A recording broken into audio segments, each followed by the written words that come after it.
उत्तर प्रदेश के कृषि मंत्री एवं जिले के प्रभारी मंत्री सूर्य प्रताप शाही ने हाल ही में संपन्न हुए 5 राज्यों के चुनाव में 3 राज्यों में बीजेपी की प्रचंड जीत पर इंडिया गठबंधन पर हमला बोला है।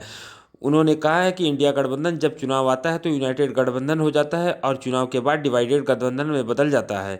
हाल ही में 3 राज्यों में भाजपा की सरकार बनने पर इंडिया गठबंधन के नेता हताश और निराश हो चुके। अब उन्होंने मान लिया है कि 2024 भारतीय जनता पार्टी और नरेंद्र मोदी का है। यह घबराहट उनके दिल में बैठी हुई है, इसलिए आज 6 दिसंबर की बैठक इंडिया गठबंधन ने स्थगित कर दिया है। उन्होंने कहा कि जिस हिसाब से विधानसभा चुनाव में भाजपा को समर्थन मिला है, 2024 में एनडीए की कोशिश 400 प्लस सीटें जीतने की होगी।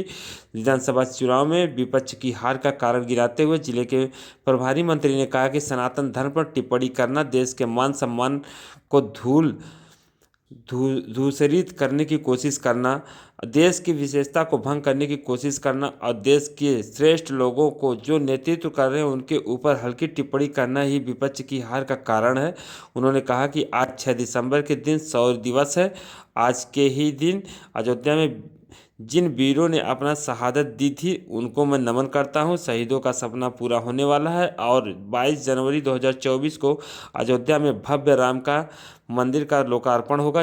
जिले के प्रभारी मंत्री जिला मुख्यालय स्थित डीएवी पीजी कॉलेज में मंडल स्तरीय खादी ग्रामोद्योग उद्घाटन करने पहुंचे, जिस दौरान मीडिया से बातचीत के दौरान यह बातें उन्होंने कही। और कुछ क्या कहा प्रभारी मंत्री ने, आइए हम आपको सुनाते हैं। चुनाव आता है तो यूनाइटेड और चुनाव खत्म हो जाता है तो डिवाइडेड। अभी जब 3 राज्यों के चुनाव हुए, उसके परिणाम हो गए, तो अब उनका हौसला आधा तो हौसला पस्त हो चुका है और उन्होंने ये मान लिया है कि 2024 भारतीय जनता पार्टी का और फिर से नरेंद्र मोदी का है और ये घबराहट उनके दिलों में बैठी हुई है। इसलिए जो है वो उस आहट से परेशान है और बैठक उन्होंने अपनी टाल दी। 400 प्लस रहेगा 2024 में? ये तो कोशिश होगी कि 400 प्लस हो जाए। सर, विपक्ष के कुछ युवा नेता मंथन कर रहे हैं हार पे। करना ही चाहिए। जो उटपटांग वो बोलते रहते हैं सनातन धर्म के ऊपर, भारत के मान बिंदुओं को जब वो धूल करने की कोशिश करते हैं, जो देश की विशेषता है उसको भंग करने की कोशिश करते हैं, तो उस पर उनको ज़रूर अपना और देश के श्रेष्ठ लोगों को जो नेतृत्व कर रहे हैं उनके ऊपर हल्की टिप्पणियाँ करते हैं, उन्हें जरूर उसके बारे में समीक्षा करनी चाहिए। ठीक।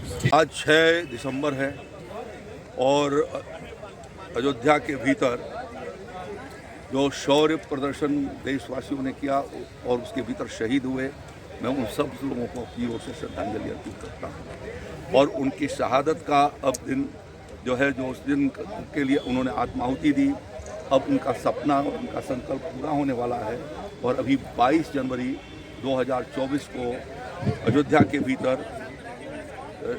भव्य और नव्य श्री राम जन्मभूमि मंदिर के भीतर भगवान श्री राम लला का प्राण प्रतिष्ठा होने वाली है। तो ये हमारे लिए आज का 6 दिसंबर उन वीर पुरुषों को अपनी ओर से श्रद्धांजलि देने का अवसर है। मैं उनको श्रद्धांजलि देता हूँ। और जहाँ तक आपने कहा INDIA का